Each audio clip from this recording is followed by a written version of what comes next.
Hello, my name is Swissbianco. In this video I will talk about the SOG, knives and tools, fixed blade, sogfari, kukri.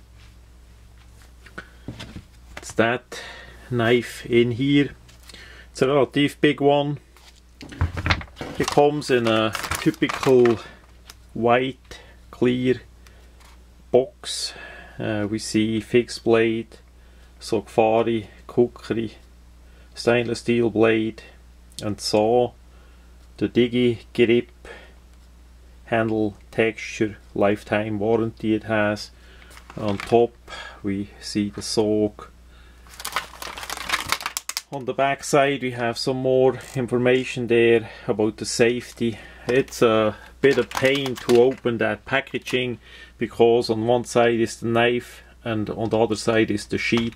Not that you cut into the sheet there, but for prevent that the item gets stolen in a store, they needed to package it up really tough.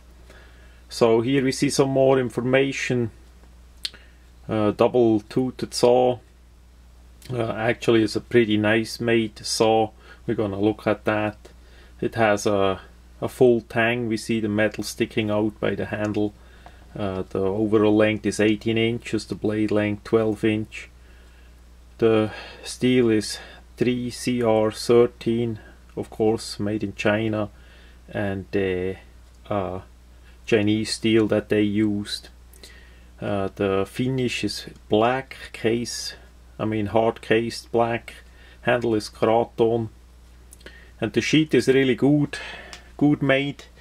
Now there were some videos that I saw online about the SOG machetes that the quality is not that well, about chipping the steel blade and all that. So we're gonna see how that works out. I'm gonna test it out now on my trees that I have, and then we see how well it does. I'm gonna post the results on the description on that video.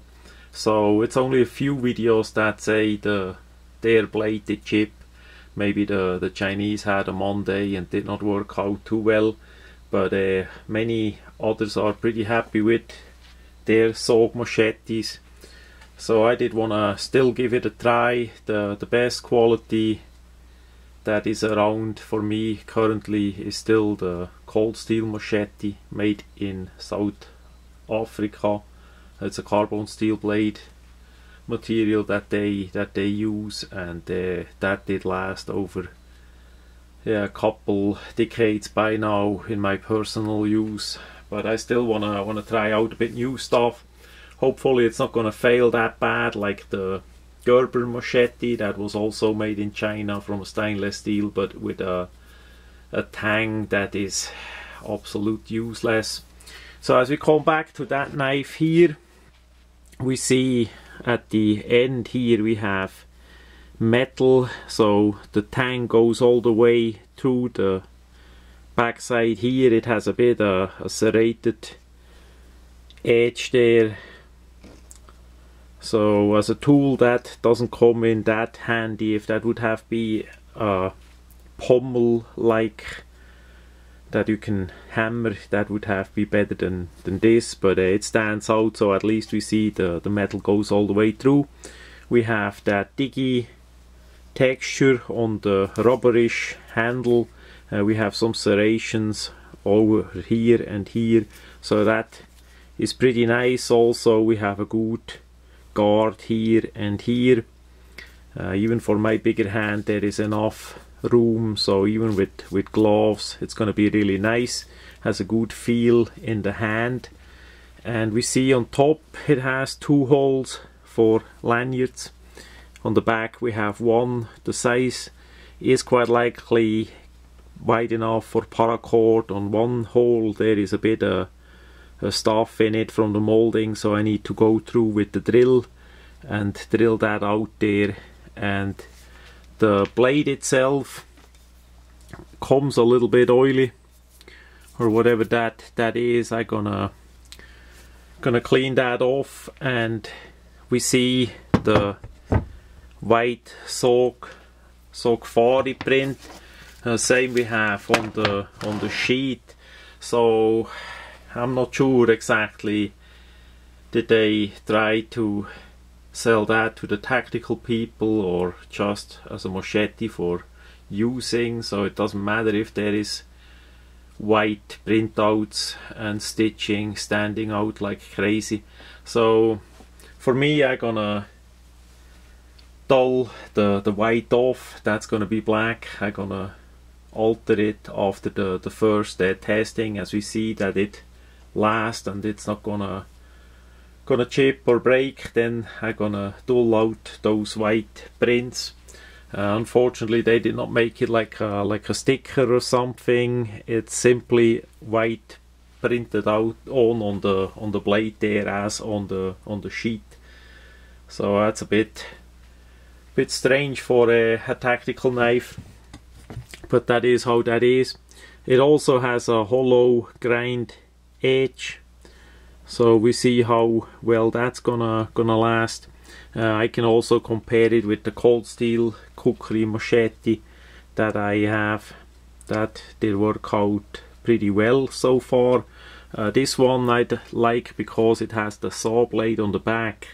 Of course, this saw is now curved all the way down by design. So with a straight design, that would quite likely add in the sawing motion. So I'm gonna test that out as well, if that slight curve there gonna help or not. We see, but I think for smaller branches and stuff like that, that should work out still pretty well with that curve. What is absolute well is that they did put the tooths in the bending machine, so this one is bended over that side, the other over this side, and then the third again over that side, and so forth. So that gives you a free floating saw that doesn't get stuck.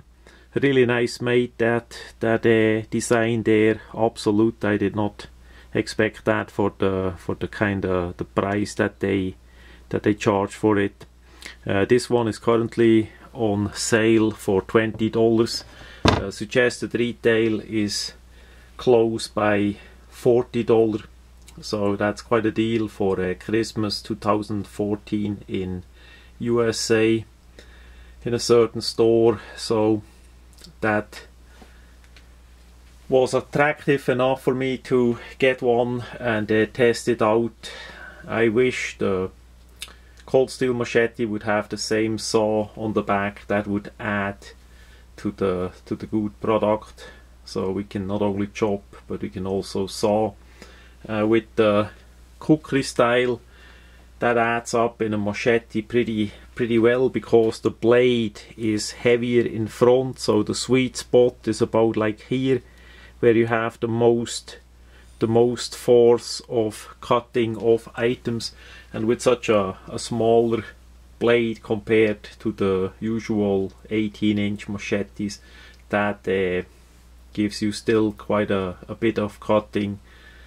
Again, if the material and the heat treating is well, which we gonna see.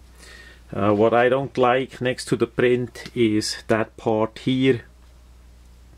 They could have leave a bit more material standing out here. That part here, that point gonna be fragile for breaking. Okay, that is the far end where the blade gonna hit, but still that is a bit on the thin side next to the point, of course, the tip. So we see how that works. The rest pretty much I like. The sheet I absolutely like. That is a really nice made sheet. For the price point, you would never have think about such a good sheet. So first we have the Velcro part, then we have here a zipper pull. They did double secure it with the Velcro and the zipper point, the zipper pull, because the blade is so wide and then gets narrow, you need to funnel it in. So that is really nice made. There the material It's a typical material that they apparently have in China a lot. I saw that on luggage, on the Kershaw fillet knife. The belt loop was with this material, so they use that for a lot of items. Some of the Velcro is exposed. They theoretically should have made that part here longer, but it is how it is. Then we have a nice belt loop here. It is all sawed on, and on top it's gonna give you a really big loop there. That one you can always saw a bit smaller in case you don't wanna have it wiggle around. What also is maybe a bit of a drawback by the sheet, there is no loop or anything for a paracord, so you can loop that down here to your leg there. Would it be a bit more complex to put something on it, maybe with a really good industrial grade glue I'm gonna put on a loop or something? We're gonna see. The top part here has a simple snap. This one is a bit on the short side. The handle is too thick for that one, so it's relatively tough to close it up there. As you go in, this is not a fast draw sheet system. As you go in like that, you close that zipper with that pull here, and you either leave it like this sticking out, or you can put it in.